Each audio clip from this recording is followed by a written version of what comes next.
काठमाडौँका व्यस्त सडक, ऐतिहासिक सम्पदाहरूको बीचमा एउटा यस्तो स्थान छ जहाँ सहरको वास्तविक जीवन प्रत्येक दिन नयाँ रूपमा धड्किरहेको हुन्छ। त्यो हो असन बजार। बिहानको पहिलो किरणसँगै यहाँका पसलहरू खुल्न थाल्छन्। व्यापारीहरू आफ्नो दिनको तयारीमा जुट्छन् र सागुरा गल्लीहरू मानिसको चहल पहलले भरिन थाल्छन्। पहिलो नजरमा असन एउटा सामान्य बजार जस्तो देखिए पनि यसको इतिहास र महत्त्व काठमाडौँको विकाससँग गहिरोसँग जोडिएको छ। यही कारणले असनलाई केवल व्यापार गर्ने ठाउँ होइन, काठमाडौँको सामाजिक, सांस्कृतिक र आर्थिक जीवनको केन्द्र मानिन्छ। शताब्दीौंदेखि असन नेपालका प्रमुख व्यापारिक केन्द्रहरूमध्ये एक रहँदै आएको छ।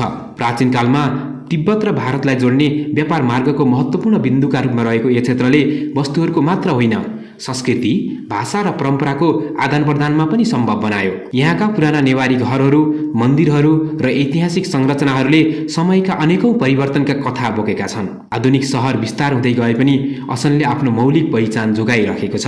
तर यही सन्दर्भमा एउटा प्रश्न उठ्छ, तीव्र शहरीकरण, आधुनिक व्यापारिक संरचनाको विस्तारसँगै यस्ता ऐतिहासिक बजारहरूको मौलिक स्वरूप कति समयसम्म सुरक्षित रहला?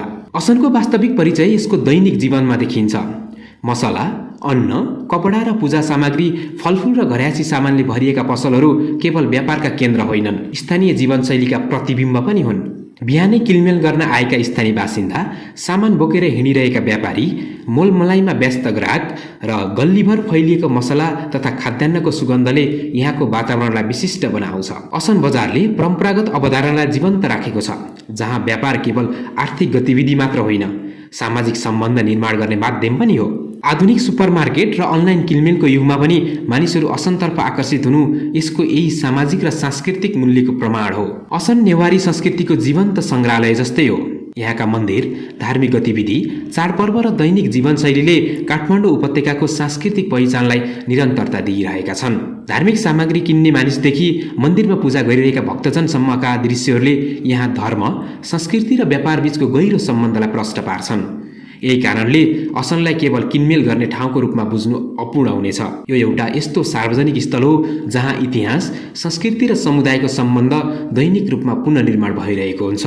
पर्यटकहरूका लागि पनि असन एक विशेष अनुभव हो। यहाँका सागुरा गल्लीहरूमा हिँड्दा काठमाडौँको वास्तविक जीवन नजिकबाट अनुभव गर्न सकिन्छ। स्थानीय चिया पसलहरू, जुजुधौँ, सेलरोटी, समोसा, लस्सी र अन्य परम्परागत स्वादहरूले यात्रालाई अझ स्मरणीय बनाउँछन्। पर्यटकहरू प्राय ऐतिहासिक स्मारकहरू हेर्न आउँछन्, तर असनले उनीहरूलाई जीवित संस्कृति अनुभव गर्ने अवसर दिन्छ। यही कारणले असन केवल पर्यटकीय गन्तव्य नभई स्थानीय र विश्वव्यापी अनुभव बीचको एउटा सेतु बनेको छ। साँझ पर्दै जाँदा बजारका बत्तीहरू बल्न थाल्छन्, मन्दिरमा दीप प्रज्वलन हुन्छ र दिनभरको व्यस्तता अर्को लयमा रूपान्तरण हुन्छ। समय परिवर्तनशील हुँदै गएको छ, व्यापारका स्वरूप बदलिँदैछन् र सहरको जीवनशैली पनि निरन्तर रूपमा रूपान्तरण हुन्छ। तर यी सबै परिवर्तनका बीच असनले आफ्नो मूल आत्मा जोगाइरहेको देखिन्छ। यही निरन्तरताले असनलाई काठमाडौँको धड्कन बनाएको छ, एउटा यस्तो धड्कन जसले इतिहासलाई वर्तमानसँग र परम्परालाई भविष्यसँग जोडिरहेको छ। यदि काठमाडौँलाई केवल हेर्न मात्र होइन, महसुस गर्न चाहनुहुन्छ भने असनका यी गल्लीहरूमा केही समय बिताउनु पर्याप्त हुनेछ। यहाँका प्रत्येक मोड, प्रत्येक पसल र प्रत्येक अनुहारले एउटा कथा सुनाइरहेको हुन्छ।